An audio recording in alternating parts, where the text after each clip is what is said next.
Puji Tuhan, kita selalu bersuka cita setiap kali kita masih bisa beribadah, membaca firman Tuhan dan merenungkannya bersama-sama.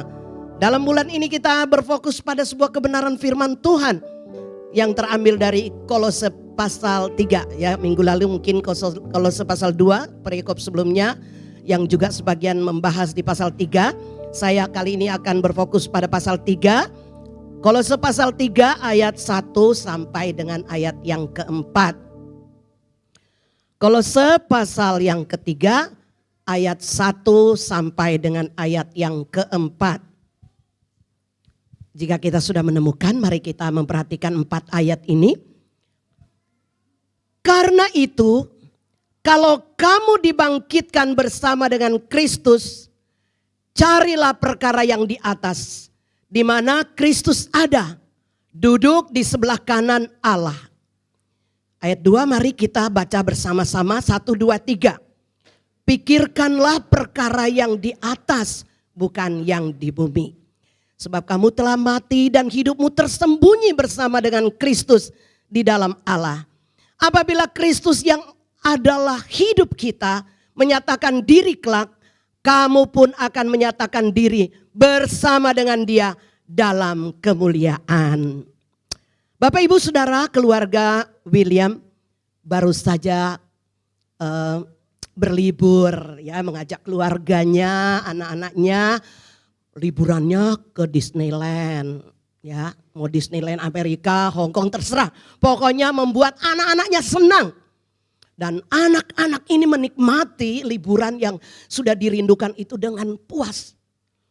Nah, ketika mereka pulang, wah ini saking senengnya. Kemudian anak yang paling besar, Reno, sambil jalan pulang, bye-bye, goodbye Mickey, senang sekali. Yang kedua Reni juga gak ketinggalan, goodbye Minnie, begitu ya.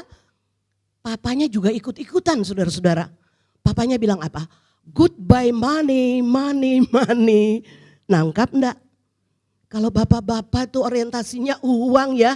Anaknya menikmati liburan, bapaknya ngitung-ngitung uang. Kalian bye-bye seneng ya, ma papa udah keluarin duit banyak ke sana gitu ya. Nah Bapak Ibu Saudara-saudara, memang berbeda. Anak berpikir apa, dia menikmati kesenangan. Bahkan begitu masuk di Disneyland, dia nikmati semua permainan. Dia fokus pada permainan dan dia fun. Sementara sang ayah tidak menikmati. Ayah malah menyesal menghitung-hitung duit yang keluar. Aduh, nih anak-anak ini. Dia tidak merasakan bagaimana dengan keberadaannya, pendampingannya, anak-anak itu begitu bahagia. Nah Bapak Ibu, izinkan saya bertanya pagi ini seperti pembawa pujian tadi juga menanyakan kepada kita.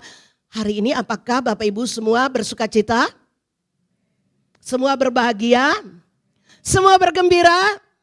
Kalau kita semua bergembira, bersuka cita, itu akan memberikan pengaruh tersendiri. Saya percaya sih, karena kita sudah memuji Tuhan, hati kita terangkat, kita berjumpa dengan Sang Pemilik hidup kita boleh dibawa dalam satu suasana rohani, suasana surga yang indah, dan kita fun menyanyikan pujian. Kita menikmati kehadirannya, bahkan kita juga boleh berfokus penuh. Ya, saya percaya enggak mungkin dong ketika kita nyanyi sambil pikiran kita jalan kemana-mana, enggak mungkin. Kita sudah belajar memfokuskan pikiran kita terarah kepada Tuhan. Dan yang paling penting yang ketiga, kalau tadi fun, fokus, ada satu lagi fear. Fear ini bukan berarti takut ya, tetapi hormat, respect. Nah ini bagian ketiga ini yang saya rindu Bapak Ibu, akan mencoba menghormati, menghargai, mengikuti dengan penuh respect. Sehingga kalau saya tiba-tiba bertanya Bapak Ibu bisa jawab begitu ya. Ngikutin dengan baik. Siapa yang tahu tadi yang berlibur keluarga Bapak siapa? William, aduh, luar biasa ya. Anaknya tadi namanya siapa? Reno dan Reni. Ya masih segar. Oke. Nah saat ini saya rindu sekali mengajak jemaat berkunjung. Studi Bandung. Ikuti kita kalau misalnya satu saat datang berkunjung di sebuah gereja yang namanya Gereja Isa Al-Masih Jemaat Kolose. Kita masuk dan kita bertemu dengan jemaat. Dan mereka begitu berantusias beribadah. Dan mungkin kita bertemu dengan seorang ibu. Kita bertanya, ibu bagaimana keadaan jemaat di sini? Wah, pasti ibu ini dengan begitu antusiasme dia akan berkata, saya bersyukur kepada Tuhan. Karena Injil Tuhan boleh sampai ke Kolose ini. Pelayanan Paulus di Efesus ternyata membawa dampak sampai di Kolose ini. Sehingga kami menjadi percaya kepada Kristus. Kami juga bersyukur ada Epafras yang bertobat dan kami juga dibawa kepada Tuhan. Kami sangat bersyukur, kami bersuka cita. Bahkan Paulus itu masih terus memperhatikan kami begitu ya. Wah, dia dengan antusias. Tapi tiba-tiba dia merasa sedih. Ya, ibu-ibu itu bisa mudah berubah. Dari gembira, tiba-tiba dia sedih. Tapi maafkan, akhir-akhir ini kami menghadapi kesulitan yang besar. Kenapa, Bu? Ajaran-ajaran palsu muncul pada saat itu. Yang mau menarik kami dengan berbagai cara. Dengan filsafat, ajaran-ajaran yang membelenggu kami. Yang membuat kami bahwa kami tidak cukup percaya Kristus. Kami harus taat kepada aturan, hukum Taurat. Tradisi-tradisi harus dijalankan, kami jadi bingung. Dan dia mulai sedih merasa bagaimana jemaat mulai merasakan ada pertentangan-pertentangan di antara mereka. Ibu ini mulai merasa sedih, bahkan dia mulai menangis. Karena kenapa kami yang sudah menjadi orang Kristen ini kok tidak boleh dibiarkan tenang. Kami diganggu dengan berbagai persoalan. Dan dia mulai sedih. Dan tentu saja kalau saya hadir dan berjumpa dengan ibu-ibu, jangan sedih Bu. Tenang, tenang. Sama kok. Sama dengan jemaat yang kami ada di Indonesia. Jemaat yang ada di Jakarta. Jemaat yang ada di Bekasi sama. Bukankah iman kita supaya kita beralih, berpindah, mengundurkan diri, menjauh dari Tuhan. Sama pergumulannya. Demikiankah yang kita alami hari-hari ini? Saudara-saudara yang dikasih oleh Tuhan. Tapi kita sangat bersyukur kepada Tuhan. Oleh karena ketika jemaat di Kolose ini, mereka tidak hanya bersaksi, bercerita. Kalau itu dalam cerita tadi ya. Tapi kita bersyukur karena ada sebuah tulisan. Ya, ada media, ada tertulis. Dalam Alkitab ini yang bisa disampaikan, yang bisa kita baca.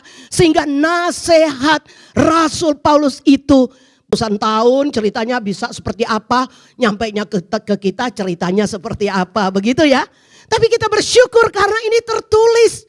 Sehingga nasihat Rasul Paulus tidak hanya ditujukan kepada jemaat di Kolose, tapi juga ditujukan kepada kita yang hari-hari dan tidak bukan terus disampaikan kepada orang percaya supaya iman kita terus diteguhkan hanya kepada Kristus. Amin.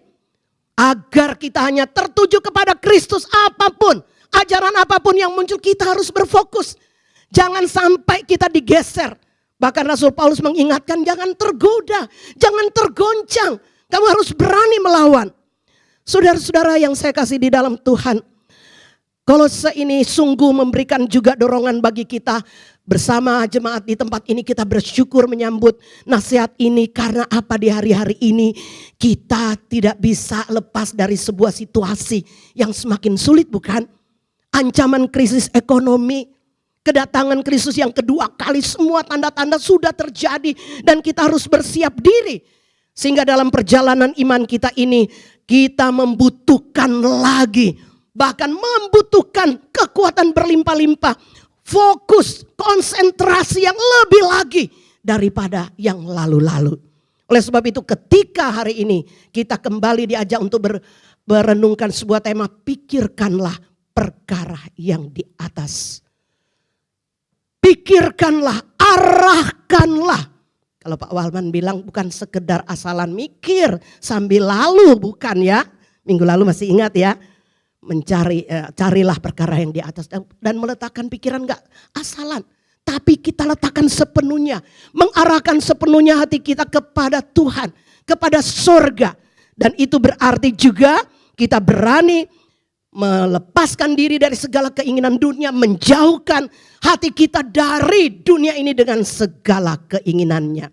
Saudara-saudara, Paulus mau mengingatkan kita bahwa ketika kita diajak untuk pikirkanlah perkara yang di atas, sederhananya apa sih?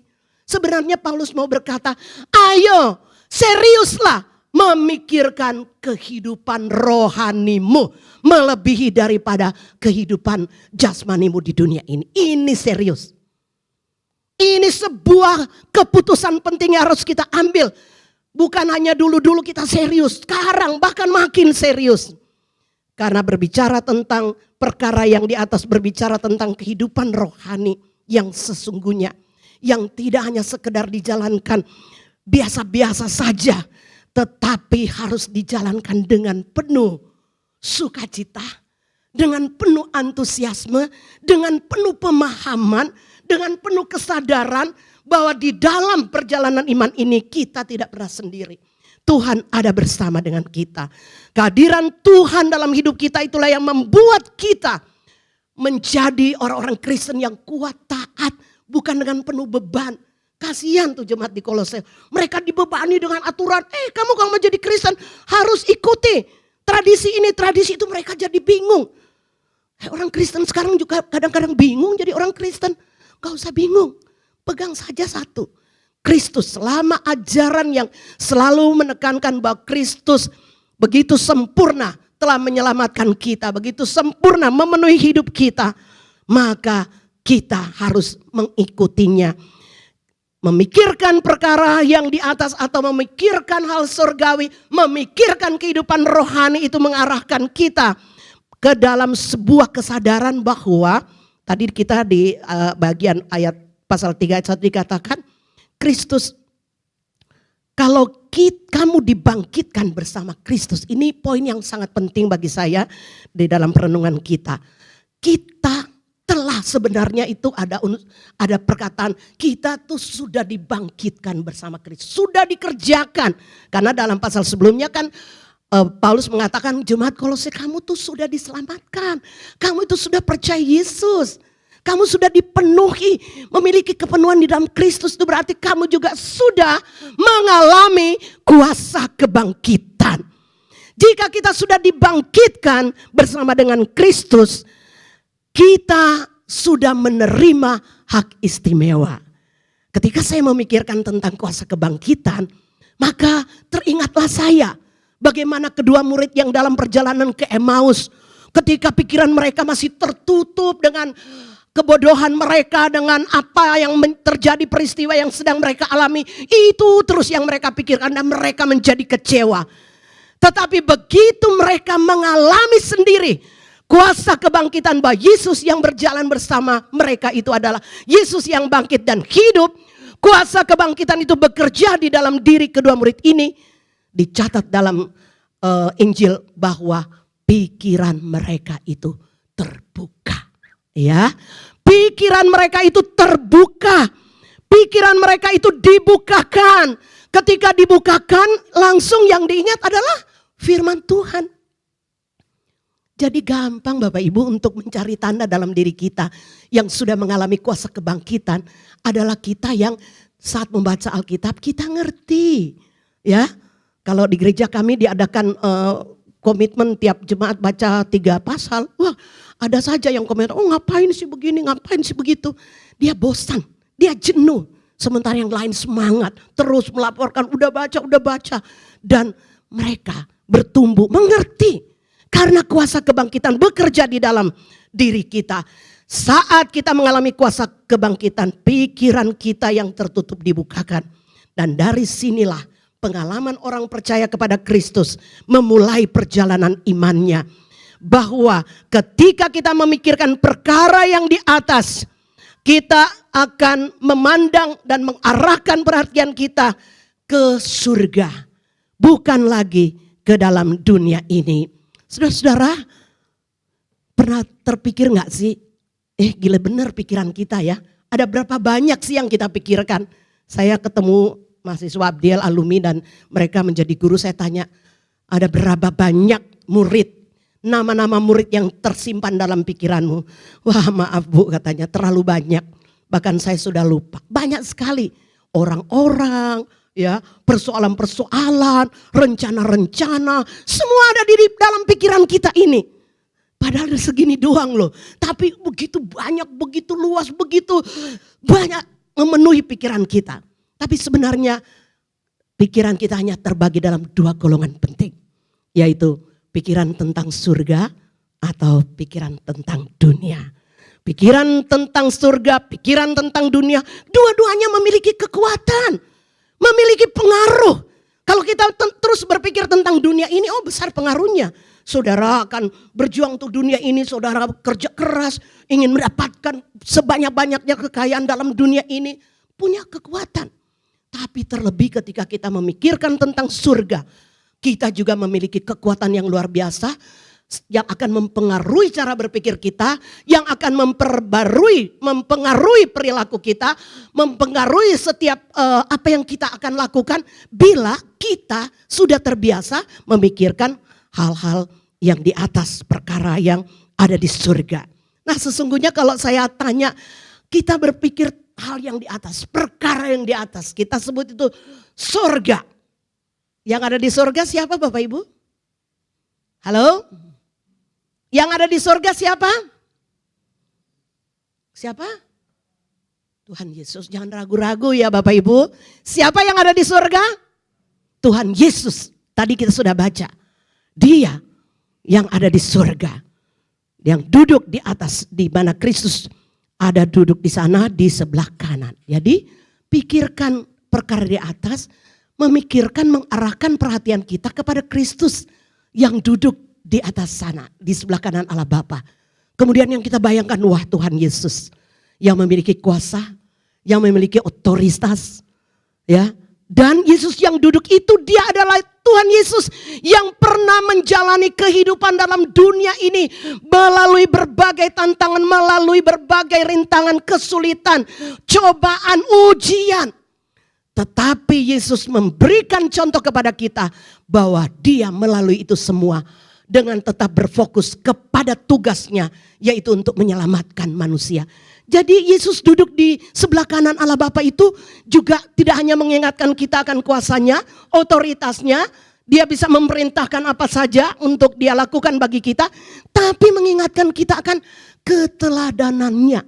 Jadi kita itu ada contoh yang selalu menjadi bayangan kita ketika kita selalu melihat Yesus di surga. Saat kita berdoa kita selalu ingat Kristus itu sudah mendahului kita menjalani kehidupan yang sulit. Namun ia berhasil, ia mati di atas kayu salib.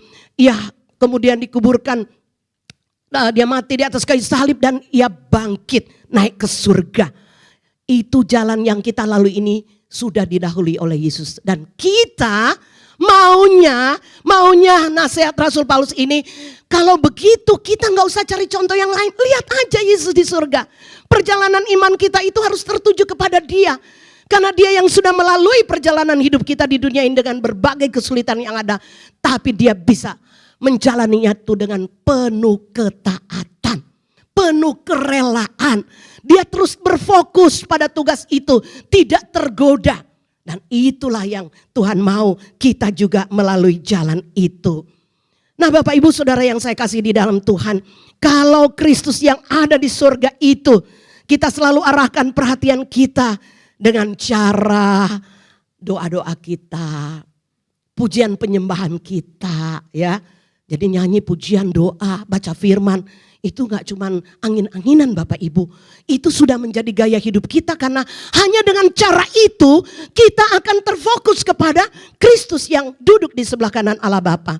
Yang mendoakan kita, yang memberikan kekuatan, yang tahu persoalan-persoalan yang kita hadapi.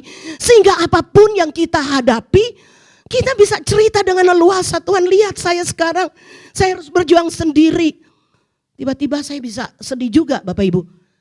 Ketika lihat kakak saya, kakak saya dari yang bertujuh, kemudian tinggal berlima, berempat, sekarang tinggal berdua. Untung ada ponakan ikut saya. Kalau enggak tinggal sendiri kakak saya begitu ya. Lama-lama orang yang ada di sekitar saya, yang pulang ke surga, yang pergi jauh. Wah, tapi bagaimana saya akan melihat itu sebagai suatu kesedihan? Tidak. Saya akan melihat itu sebagai gimana Tuhan ya luar biasa menyertai saya. Sekalipun dalam kesendirian ini Tuhan tetap terus memberikan saya kekuatan. Selama saya tetap selalu terhubung dengan dia melalui doa, firman, pujian Ini tidak boleh. Ini tidak kehabisan pulsa. Kita tidak takut juga kehilangan jaringan, rusak, gangguan. Tidak. Karena ini tetap terus jalan.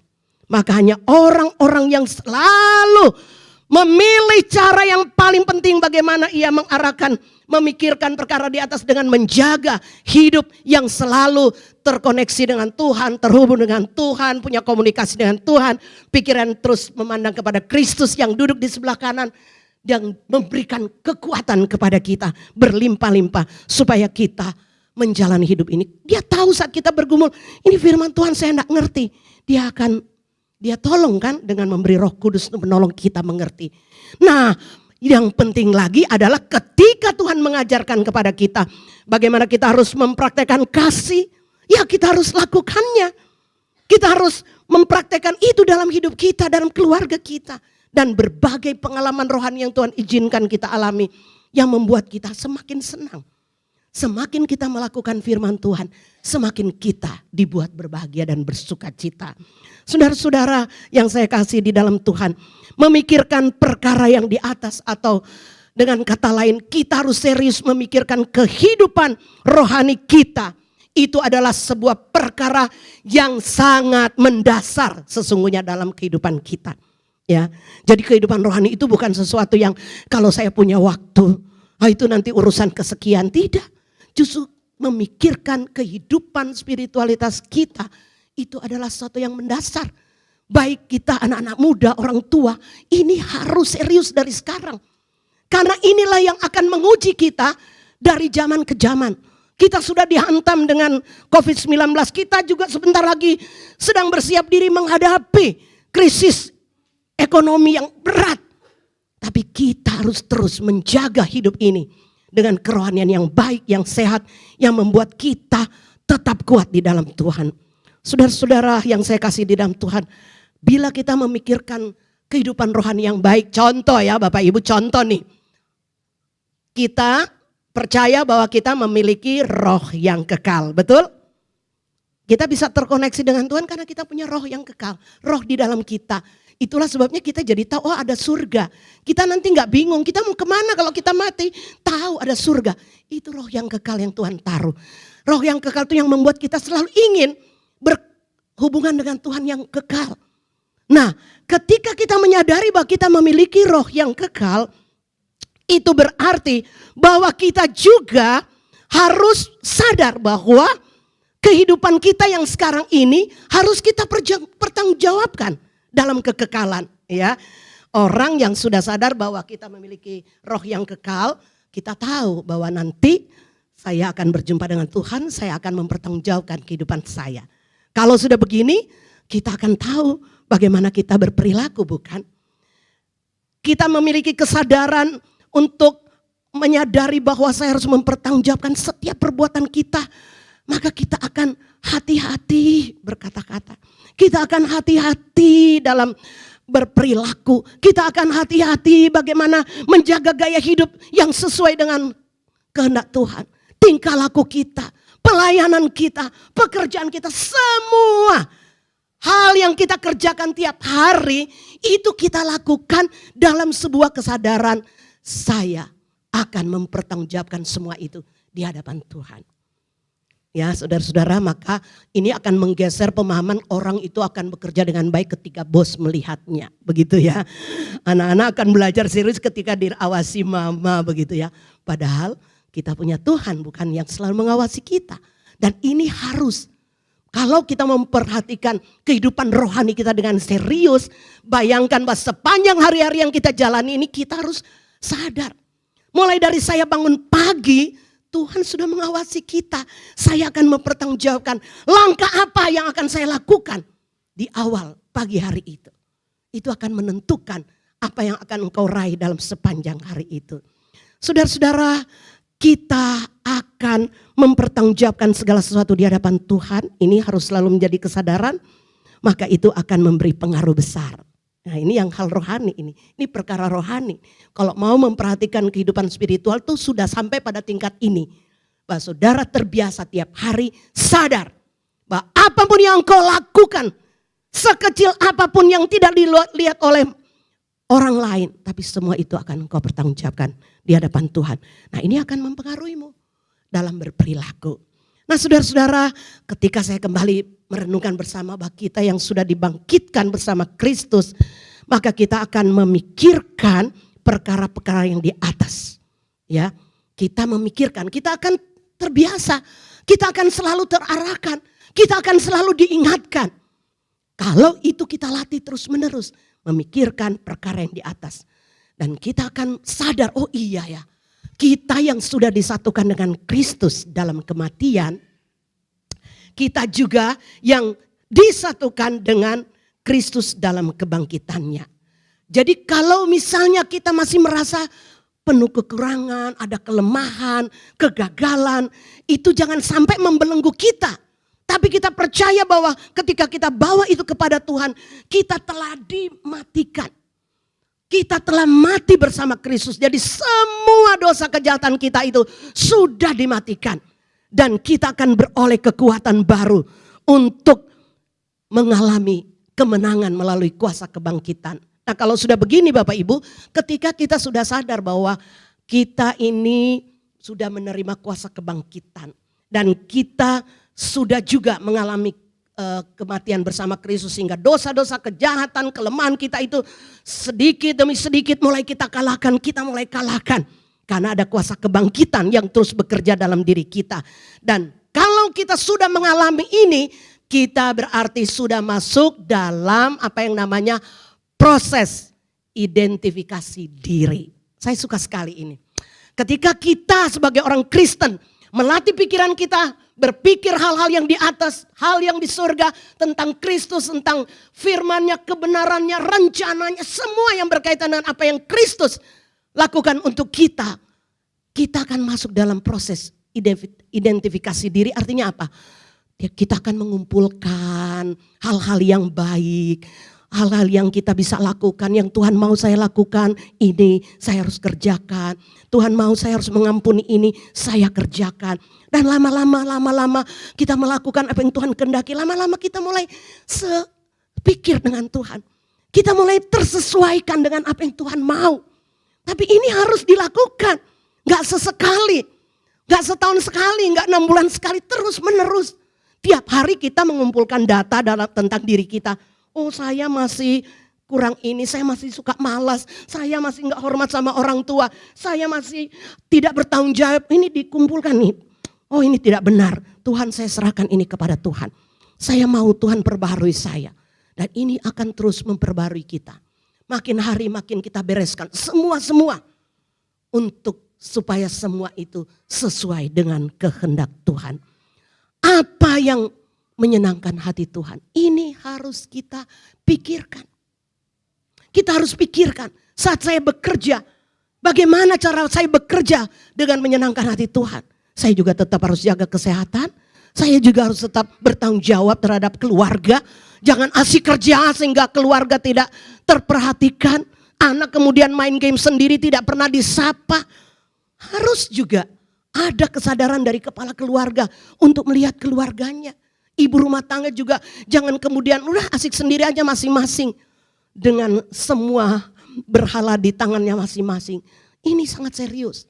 Jangan kita kaget ketika seorang ibu menelpon saya. Karena dia mengangkat anak lewat saya. Dia kaget sekali Bapak Ibu. Setahun 2 tahun tidak kelihatan. Ketika umur 3 tahun. Anak ini tiba-tiba menunjukkan pemberontakannya. Ya memang ada anak-anak di usia tertentu itu memberontak sekali. Dan anak ini berani sekali melawan orang tua. Kalau keinginannya tidak terpenuhi, dia bisa mukul-mukul orang tuanya. Dia bisa teriak-teriak, nangis sampai mengganggu tetangga.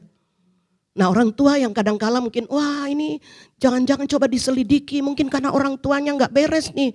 Jadi telepon saya, siapa orang tuanya, bagaimana? Wah, ini sudah gak waktunya bertanya tentang itu. Kita sudah sepakat, kita sudah berani mengangkat anak itu. Tapi dalam perjalanan pendidikan, saya berpikir mungkin karena orang tua ini sudah usia baru ambil anak, terlalu sayang, terlalu dibanja, terlalu dituruti keinginannya. Akhirnya ngelunjak nih anak. Dan sekarang parah. Saya bilang mau tidak mau harus konseling, harus cepat-cepat karena kalau tidak ini sangat membahayakan. Bapak Ibu Saudara yang saya kasih di dalam Tuhan, hidup kita itu serius ketika kita harus memikirkan hal-hal yang menyenangkan hati Tuhan. Baik sebagai kepala keluarga, ibu, anak, pikirkan kan serius. Kalau saat-saat ini ternyata masih banyak hal yang harus kita perbaiki, bereskan secepatnya. Dan mari kita proses itu. Ya, seperti tadi saya katakan, identifikasi, lihat tiap hari, oh masih begini, kumpulkan data-data, kekurangan kita, kumpulkan, oh kita harus berjuang ini. Firman Tuhan berkata kepada saya, apa saya harus perbaiki. Ini perjalanan yang menyenangkan menurut saya. Bapak Ibu, ketika saya masuk di Raja Wali tahun 25 tahun yang lalu, saya suka tersinggung loh Bapak Ibu. Karena tuh jemaat suka bilang, Bu Vera galak, galak. Saya pikir-pikir, iya sih memang saya galak. Gimana gak jadi galak Bapak Ibu? Selalu kalau datang bercerita kepada saya, Bu, mereka membanggakan bahwa mereka bisa mengeluarkan pendeta. Itu cerita berulang-ulang loh Bapak Ibu. Lama-lama saya marah juga. Gantian saya mau mengeluarkan jemaat begitu sambil guyon. Tapi ternyata dalam perjalanan saya waktu itu terbakar juga emosi saya, marah-marah. Nah itu mereka tahu. Nah jadi kalau bilang, wah Ibu Vera jangan marah ya, jangan marah. Aduh saya merasa, kenapa saya jadi marah-marah ya, saya harus berubah. Saya mulai melatih pikiran saya untuk melihat mereka.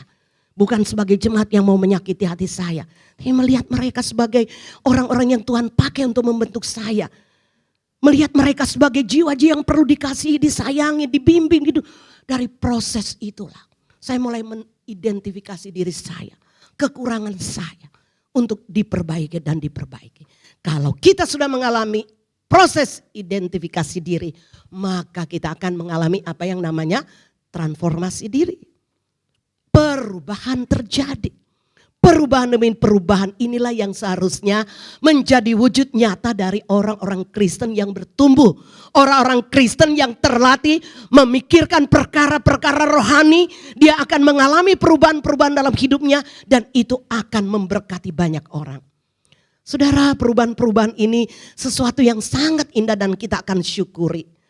Betapa indahnya bukan bila dalam satu keluarga ketika kita kumpul dan mulai bercerita. Kemudian anak berkata, terima kasih ya mama sekarang beda deh gitu ya. Ada perubahan, mama yang cenderung mudah khawatir, mama yang cenderung juga senewenan. Kita jadi berubah. Maka kalau sudah terjadi perubahan-perubahan seperti itu membahagiakan. Papa juga berubah, anak-anak berubah makin hari makin menyenangkan hati Tuhan. Nah inilah yang kita rindukan bukan? Kalau dalam bulan ini terus ditekankan carilah perkara yang di atas. Pikirkanlah perkara yang di atas. Kita diajak mari untuk bersiap diri menghadapi masa sulit. Tidak ada jalan lain selain kita harus serius memikirkan kehidupan rohani. Kesetiaanmu beribadah jangan pernah luntur.